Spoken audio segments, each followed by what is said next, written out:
Pas një seance që ka zgjatur mbi 3 orë, Tom Doshi dhe Mark Froku kanë dalë nga dyert të kundërta të prokurorisë së krimeve të rënda. Deputeti Froku nuk ka pranuar të bëjë asnjë koment mbi këtë seancë, e cila mësohet se nuk e qenë as pak e qetë. Përballja mes dy miqve është shoqëruar me tone të ashpra gjatë ballafaqimit mbi deklaratat të dhëna përballë prokurorëve. Deputeti Doshi deklaroi se ka vendosur t'ia lërë drejtësisë fjalën e radhës. S'kam asnjë koment për arsye të timit, nuk jap shpjegime.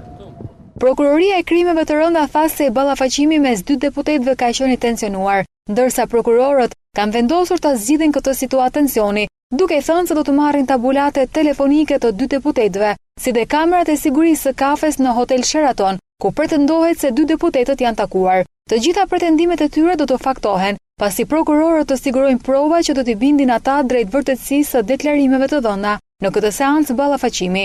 Nisur nga kontraditat në deklarimet e dhëna përpara prokurorëve, u pa e arsyeshme që mes Doshit dhe Frokut të zhvillohej një seancë ballafaqimi, që prej 7 marsit mësohet se Tom Doshi është marrë në mbrojtjen e policisë. Një gjë e tillë nuk është kërkuar nga deputeti Doshi, por ka qenë iniciativë e policisë së shtetit. Sipas deklarimeve që ka bërë Tom Doshi, ndaj tij dhe Fufit ka pasur një plan për eliminim fizik me urdhër të kreut të kuvendit Ilir Meta. Pas këtyre deklarimeve, prokuroria nisi hetimin dhe thirri zyrtarët e lartë të vendit për të dhënë versionin e tyre.